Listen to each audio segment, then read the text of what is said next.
Assalamualaikum warahmatullahi wabarakatuh. Kita akan, ya ini kita akan coba diskusi bersama saja lah nanti berkaitan dengan pertanian keluarga. Ya intinya saya ingin berbagi di sini berkaitan dengan apa yang disebut family farming yang sekarang lagi berkembang bahkan di seluruh dunia, berkaitan terutama setelah pasca atau pas kebetulan pandemi COVID 2019 yang lalu sampai hari ini masih melanda di seluruh dunia, dan itu akhirnya banyak sektor juga berganti dan berubah. Ada yang jatuh, ada yang bangun, dan yang termasuk yang bangun dan bangkit itu adalah pertanian keluarga. Ini suatu istilah yang sebetulnya lumayan baru bagi Indonesia, tetapi sebenarnya secara praktek sudah dilakukan di banyak tempat. Pertanian keluarga juga sudah ada beberapa video yang bisa Anda lihat misalnya di YouTube yang dirilis oleh Kementerian Pertanian maupun juga FAO Indonesia. Nanti Anda bisa lihat sendiri tentang family farming di Indonesia, karena Indonesia sendiri sudah dari dulu dikenal sebagai negara agraris, di mana keluarga-keluarga itu bersama bertani, baik bapak, ibu, dan anak, dan mengusahakan lahan pertanian.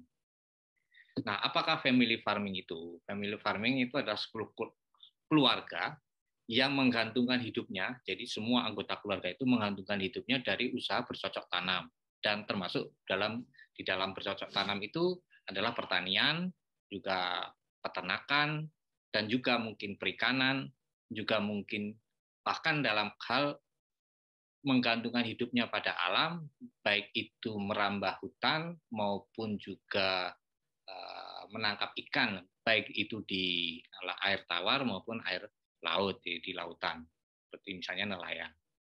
Nah, pada tahun 2014 itu dicanangkan sebagai International Year of Family Farming. Jadi tahun 2014, jauh sebelum ada pandemi COVID ya, itu sudah dicanangkan oleh masyarakat internasional sebagai tahun internasional pertanian keluarga. Dan ini mendapatkan respon global sebagai bukti otentik bahwa pertanian keluarga dan petani keluarga itu adalah terbukti ya, sebagai model livelihood atau mata pencaharian dan format keluarga yang resilient dan tidak hanya resilient atau punya cleaning atau berketahanan dalam kondisi yang krisis sekalipun, tapi juga berkontribusi pada pembangunan berkelanjutan atau sustainable development. Pada sidang umum PBB sekitar 5 tahun setelah 2014 itu, dari hasil evaluasi dalam International Year Family Farming, ternyata memang pertanian keluarga itu punya kontribusi besar. Oleh karena itu PBB melalui sidang umum PBB menetapkan 2019 sampai 2028 sebagai dasawarsa pertanian keluarga atau United Nations Decade on Family Farming. Jadi dari 2019 sampai 2028. Jadi selama 10 tahun mereka akan secara internasional ada kampanye besar untuk mendukung pertanian keluarga. Nah, ini jadi United Nations Decade on Family Farming 2019-2028. Dan untuk mendukung pertanian keluarga itu, masyarakat internasional di naungan PBB, terutama FAO dan IFAD, itu memfasilitasi pertemuan multi stakeholder, kemudian bersama-sama mereka membuat semacam Global Action Plan atau rencana aksi global. Dan di dalam rencana aksi global itu kemudian direspon oleh pemerintah Indonesia dan masyarakat Indonesia, itu menjadi rencana aksi nasional pertanian keluarga Indonesia 2020-2024. Jadi ini adalah rencana aksi yang dicanangkan tahun lalu, dari tahun 2019 sebenarnya pencanangannya, tetapi ditetapkannya mulai setelah itu. Cuman memang kemudian ada pandemi ya, dan itu menjadi sangat relevan rencana aksi ini. Jadi ini ditetapkan bersama oleh Kementerian Pertanian sebagai pemerintah maupun masyarakat sipil Indonesia melalui KNPK atau Komite Nasional Pertanian Keluarga. KNPK ini sebetulnya tidak hanya masyarakat sipil, tapi juga pemerintah ikut di dalamnya.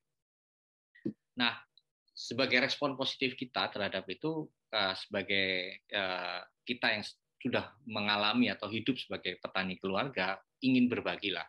Sehingga kita akhirnya membuat kelas Kotaka atau kebun tani keluarga yang merupakan sebenarnya versi pembaharuan dari kebun rumah mandiri yang KRM-nya sendiri yang sudah diperbaharui ditambah dengan wirausaha tani yang berbasis keluarga. Nah, Kotaka Kebun Tani ini adalah konsep pembelajaran interaktif yang dirancang oleh ARMP Akademi Rakyat Mandiri Pangan untuk secara bersama berbagi dan mengembangkan pertanian keluarga yang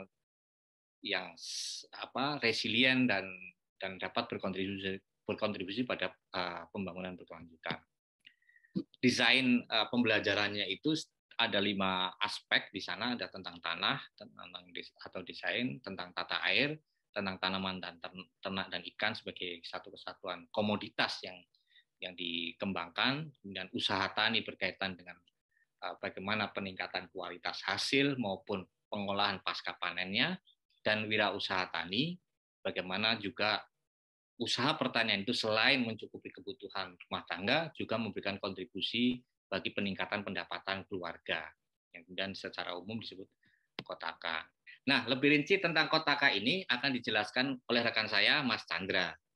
Kelima materi tersebut akan kami sajikan dalam 2 modul terpisah tapi berlanjut.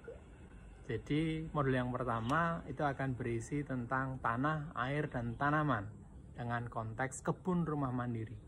Ini menjadi penting karena sangat penting kita memahami tentang bagaimana berkebun lestari alam dalam konteks, dalam lingkup yang paling dekat, paling kecil, yaitu di pekarangan kita sendiri.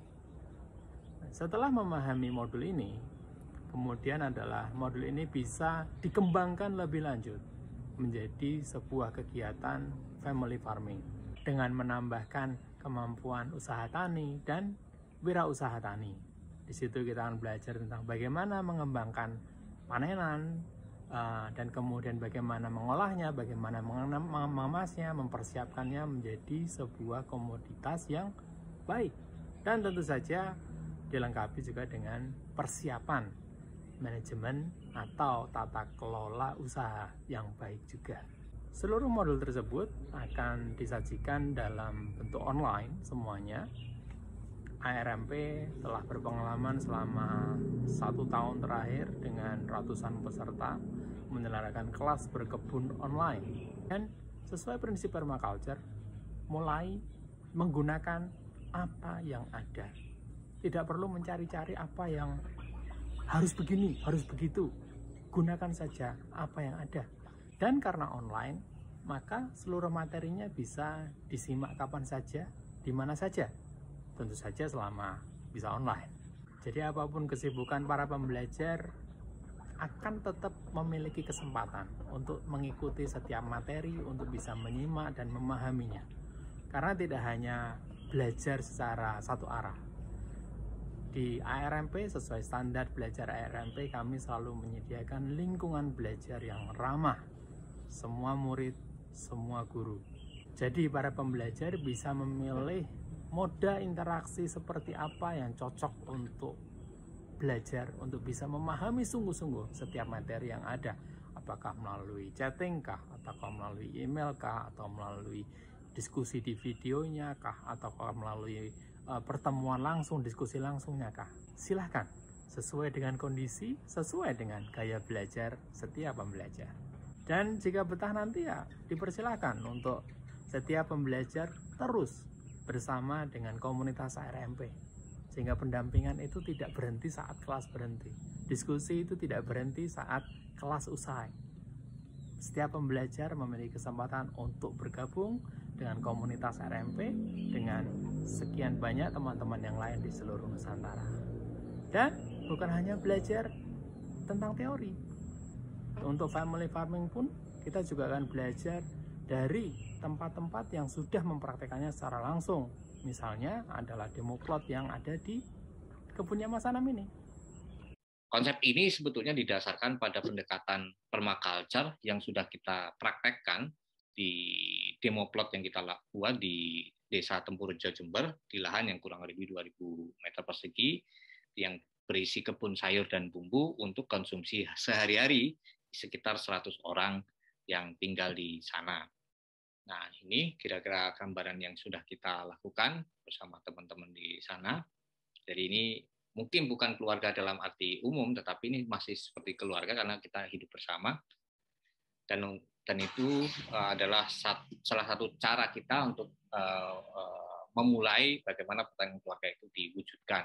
Jadi kita bisa mulai dari tempat kita berdiri, menggunakan apa yang ada, melakukan apa yang bisa. Nah, ini foto-fotonya mulai dari pembuatan bedengan, kemudian pembuatan irigasinya, sampai kemudian mulai menanam, dan kemudian panen bersama yang dikonsumsi bersama gitu. Jadi Kotaka ini merupakan kontribusi ARMP dalam mengajukan pertanian keluarga di Indonesia yang punya kontribusi itu kepada rencana aksi nasional, dan mungkin nanti juga ada strategic plan-nya yang disusun oleh baik masyarakat sipil maupun pemerintah untuk mencapai pertanian keluarga Indonesia di tahun 2024 selama 2020 sampai 2024. Bahkan juga dalam dasawarsa hingga tahun 2028.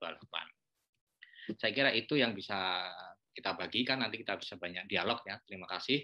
Assalamualaikum warahmatullahi wabarakatuh.